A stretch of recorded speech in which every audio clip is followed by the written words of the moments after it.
ಭಗವದ್ಗೀತೆ ಅಧ್ಯಾಯ 4 ಜ್ಞಾನಕರ್ಮ ಸನ್ಯಾಸ ಯೋಗ ದಿವ್ಯ ಜ್ಞಾನ ಶ್ಲೋಕ 35 ಯತ್ ಜ್ಞಾತ್ವಾ ನ ಪುನರ್ಮೋಹಮೇವಂ ಯಾಸ್ಯಸಿ ಪಾಂಡವ ಯೇನ ಭೂತಾನ್ಯಶೇಷಾಣಿ ದ್ರಕ್ಷ್ಯಸ್ಯಾತ್ಮನ್ಯತೋ ಮಯಿ. ಅನುವಾದ: ಸಾಕ್ಷಾತ್ಕಾರ ಪಡೆದ ಆತ್ಮನಿಂದ ನಿಜವಾದ ಜ್ಞಾನವನ್ನು ನೀನು ಪಡೆದರೆ ಮತ್ತೆ ಇಂತಹ ಮೋಹಕ್ಕೆ ಎಂದೂ ಸಿಲುಕುವುದಿಲ್ಲ. ಏಕೆಂದರೆ ಈ ಜ್ಞಾನವು ಲಭ್ಯವಾದಾಗ ಎಲ್ಲ ಜೀವಿಗಳು ಪರಮಪ್ರಭುವಿನ ಅಂಶಗಳಾಗಿರುತ್ತವೆ. ಇತರ ಮಾತುಗಳಲ್ಲಿ ಹೇಳುವುದಾದರೆ ಅವರೆಲ್ಲ ನನ್ನವರೇ ಎನ್ನುವುದನ್ನು ನೀನು ಕಾಣುತ್ತೀಯೆ. ಇದರ ಭಾವಾರ್ಥ: ಆತ್ಮ ಸಾಕ್ಷಾತ್ಕಾರ ಪಡೆದ ವ್ಯಕ್ತಿಯು ವಸ್ತುಗಳ ನಿಜವಾದ ಸ್ವರೂಪವನ್ನು ತಿಳಿದಿರುತ್ತಾನೆ. ಅಂತಹ ವ್ಯಕ್ತಿಯಿಂದ ಜ್ಞಾನವನ್ನು ಪಡೆಯುವುದರ ಫಲ ಎಂದರೆ ಎಲ್ಲ ಜೀವಿಗಳು ದೇವೋತ್ತಮ ಪರಮ ಪುರುಷನಾದ ಶ್ರೀಕೃಷ್ಣನ ವಿಭಿನ್ನಾಂಶ ಎಂಬ ಅರಿವು ದೊರೆಯುವುದು. ಕೃಷ್ಣನಿಂದ ಪ್ರತ್ಯೇಕವಾಗಿರುವ ಅಸ್ತಿತ್ವದ ಕಲ್ಪನೆಗೆ ಮಾಯ ಎಂದು ಹೆಸರು. ಮಾ ಅಲ್ಲ, ಯಾ ಇದು. ಕೆಲವರು ನಮಗೂ ಕೃಷ್ಣನಿಗೂ ಸಂಬಂಧವೇ ಇಲ್ಲ, ಕೃಷ್ಣನು ದೊಡ್ಡ ಐತಿಹಾಸಿಕ ವ್ಯಕ್ತಿ ಮಾತ್ರ ಮತ್ತು ಪರಮ ಸತ್ಯವು ನಿರಾಕಾರ ಬ್ರಹ್ಮನ್ ಎಂದು ಯೋಚಿಸುತ್ತಾರೆ. ವಾಸ್ತವವಾಗಿ ಭಗವದ್ಗೀತೆಯಲ್ಲಿ ಹೇಳಿದಂತೆ ಈ ನಿರಾಕಾರ ಬ್ರಹ್ಮನ್ ಎನ್ನುವುದು ಕೃಷ್ಣನ ವೈಯಕ್ತಿಕ ಪ್ರಭೆ. ದೇವೋತ್ತಮ ಪರಮಪುರುಷನಾದ ಕೃಷ್ಣನು ಎಲ್ಲದಕ್ಕೂ ಕಾರಣನು. ಕೃಷ್ಣನು ದೇವೋತ್ತಮ ಪರಮಪುರುಷ, ಎಲ್ಲ ಕಾರಣಗಳ ಕಾರಣನು ಎಂದು ಬ್ರಹ್ಮ ಸಂಹಿತೆಯಲ್ಲಿ ಸ್ಪಷ್ಟವಾಗಿ ಹೇಳಲಾಗಿದೆ. ಕೋಟ್ಯಂತರ ಅವತಾರಗಳು ಅವನ ವಿವಿಧ ವಿಸ್ತರಣೆಗಳು ಮಾತ್ರ.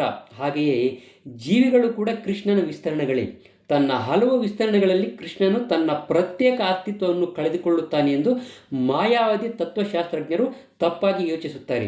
ಇಂತಹ ಯೋಚನೆಯು ಸ್ವಭಾವದಲ್ಲಿ ಭೌತಿಕವಾದದ್ದು. ಒಂದು ವಸ್ತುವನ್ನು ಚೂರು ಚೂರಾಗಿ ಮಾಡಿ ಹಂಚಿದರೆ ಅದು ಸ್ವಂತದ ಮೂಲ ವ್ಯಕ್ತಿಯನ್ನು ಕಳೆದುಕೊಳ್ಳುತ್ತದೆ ಎಂದು ಐಹಿಕ ಜಗತ್ತಿನಲ್ಲಿ ನಮ್ಮ ಅನುಭವ. ಆದರೆ ಪರಾತ್ಪರ ಎಂದರೆ ಒಂದಕ್ಕೆ ಒಂದು ಸೇರಿದರೂ ಒಂದೇ ಮತ್ತು ಒಂದರಲ್ಲಿ ಒಂದನ್ನು ಕಳೆದರೂ ಒಂದೇ ಎಂಬುದು ಮಾಯಾವಾದಿ ತತ್ವಶಾಸ್ತ್ರಜ್ಞರಿಗೆ ಅರ್ಥವಾಗುವುದಿಲ್ಲ.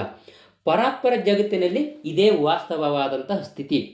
ಆಧ್ಯಾತ್ಮಿಕ ವಿಜ್ಞಾನದಲ್ಲಿ ಸಾಕಷ್ಟು ತಿಳುವಳಿಕೆ ಇಲ್ಲದಿರುವುದರಿಂದ ಈಗ ನಮ್ಮನ್ನು ಮಾಯೆ ಆವರಿಸಿಕೊಂಡಿದೆ. ಆದ್ದರಿಂದ ನಾವು ಕೃಷ್ಣನಿಂದ ಪ್ರತ್ಯೇಕ ಎಂದು ಯೋಚಿಸುತ್ತೇವೆ.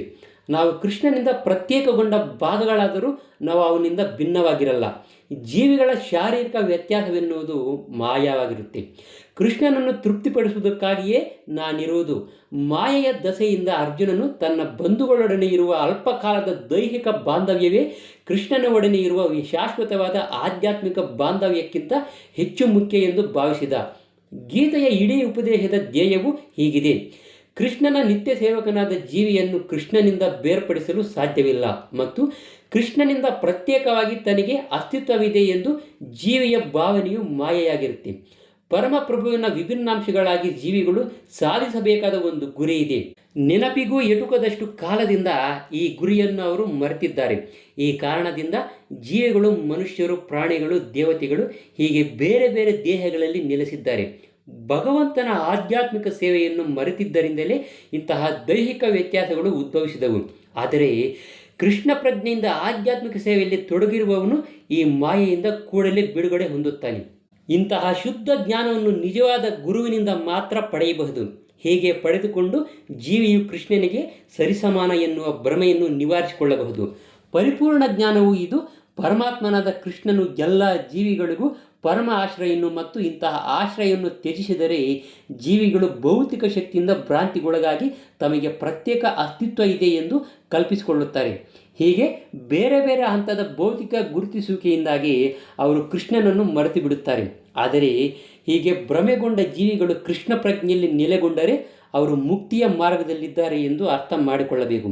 ಇದನ್ನು ಭಾಗವತವು ಸಹ ಮುಕ್ತಿರ್ಹಿತ್ವಾನ್ಯತಾ ರೂಪಂ ಸ್ವರೂಪೇಣ ವ್ಯವಸ್ಥಿತಿ ಎಂದು ದೃಢಪಡಿಸುತ್ತದೆ. ಮುಕ್ತಿ ಎಂದರೆ ಕೃಷ್ಣನ ನಿತ್ಯ ಸೇವಕನಾಗಿ ತನ್ನ ನಿಜ ಸ್ವರೂಪದಲ್ಲಿರುವುದು ಅಂತ ಅರ್ಥ. ಶ್ಲೋಕ 36: ಅಪಿ ಚೇದಸಿ ಪಾಪೇಭ್ಯಃ ಸರ್ವೇಭ್ಯಃ ಪಾಪಕೃತ್ತಮಃ ಸರ್ವಂ ಜ್ಞಾನಪ್ಲವೇನ್ಯೈವ ವೃಜಿನಂ ಸಂತಿರಿಷ್ಯಸಿ. ಅನುವಾದ: ಪಾಪಿಗಳಲ್ಲಿ ಪರಮ ಪಾಪಿ ಎಂದು ಪರಿಗಣಿತನಾಗಿದ್ದರೂ ನೀನು ಆಧ್ಯಾತ್ಮಿಕ ಜ್ಞಾನದ ದೋಣಿಯಲ್ಲಿದ್ದಾಗ ದುಃಖ ಸಾಗರವನ್ನು ದಾಟಬಲ್ಲೆ. ಇದರ ಭಾವಾರ್ಥ: ಮನುಷ್ಯನಿಗೆ ಕೃಷ್ಣ ಸಂಬಂಧದಲ್ಲಿ ತನ್ನ ನಿಜ ಸ್ವರೂಪದ ಅರಿವು ಎಷ್ಟು ಒಳ್ಳೆಯದೆಂದರೆ ಅದು ಅವನನ್ನು ಅಜ್ಞಾನ ಸಾಗರದಲ್ಲಿ ನಡೆಯುವ ಅಸ್ತಿತ್ವದ ಹೋರಾಟದಿಂದ ಕೂಡಲೇ ಮೇಲೆತ್ತುತ್ತದೆ. ಈ ಐಹಿಕ ಜಗತ್ತನ್ನು ಕೆಲವೊಮ್ಮೆ ಅಜ್ಞಾನ ಸಾಗರವೆಂದು, ಕೆಲವೊಮ್ಮೆ ಉರಿಯುತ್ತಿರುವಂತಹ ಅರಣ್ಯವೆಂದು ಭಾವಿಸುತ್ತಾರೆ. ಎಂತಹ ನಿಪುಣ ಈಜುಗಾರನಾದರೂ ಸಹ ಸಮುದ್ರದಲ್ಲಿ ಉಳಿದುಕೊಳ್ಳಲು ತುಂಬ ಸೆಣಸಾಡಬೇಕಾಗುತ್ತದೆ. ಪಾಡುಪಡುತ್ತಿರುವಂಥ ಈಜುಗಾರನನ್ನು ಯಾರಾದರೂ ಬಂದು ಸಮುದ್ರದಿಂದ ಮೇಲೆತ್ತಿದರೆ ಆತನೇ ಬಹುದೊಡ್ಡ ರಕ್ಷಕ. ದೇವೋತ್ತಮ ಪರಮ ಪುರುಷನಿಂದ ಬಂದ ಪರಿಪೂರ್ಣ ಜ್ಞಾನವು ಮುಕ್ತಿ ಮಾರ್ಗ. ಕೃಷ್ಣ ಪ್ರಜ್ಞೆಯ ದೋಣಿಯು ಬಹು ಸರಳವಾದದ್ದು, ಜೊತೆಗೆ ಅತ್ಯಂತ ಭವ್ಯವಾದದ್ದು ಕೂಡ. ಶ್ಲೋಕ 37. ಯಥೇದಾಂಸಿ ಸಮಿದ್ದೋಗ್ನಿರ್ಭಸ್ಮಸಾತ್ ಕುರುತೇರ್ಜುನ ಜ್ಞಾನಾಗ್ನಿ ಸರ್ವಕರ್ಮಾಣಿ ಭಸ್ಮಸಾತ್ ಕುರುತೇ ತಥಾ. ಅನುವಾದ: ಓ ಅರ್ಜುನನೇ, ಪ್ರಜ್ವಲಿಸುತ್ತಿರುವಂಥ ಬೆಂಕಿಯು ಕಟ್ಟಿಗೆಯನ್ನು ಹೇಗೆ ಬೂದಿ ಮಾಡುತ್ತದೆಯೋ ಅದೇ ರೀತಿ ಜ್ಞಾನವೆಂಬ ಅಗ್ನಿಯು ಎಲ್ಲ ಐಹಿಕ ಕರ್ಮಗಳ ಪ್ರತಿಕ್ರಿಯೆಗಳನ್ನು ಕೂಡ ಸುಟ್ಟು ಬೂದಿ ಮಾಡಬಲ್ಲದು.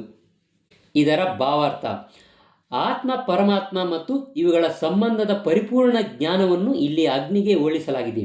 ಈ ಅಗ್ನಿಯು ಎಲ್ಲ ಪಾಪ ಕರ್ಮಗಳ ಪ್ರತಿಕ್ರಿಯೆಗಳನ್ನು ಸುಟ್ಟು ಹಾಕುವುದಲ್ಲದೆ ಎಲ್ಲ ಪುಣ್ಯ ಕರ್ಮದ ಪ್ರತಿಕ್ರಿಯೆಗಳನ್ನು ಸುಟ್ಟು ಬೂದಿ ಮಾಡುತ್ತದೆ. ಕರ್ಮದ ಪ್ರತಿಕ್ರಿಯೆಗಳ ಹಲವು ಹಂತಗಳಿವೆ.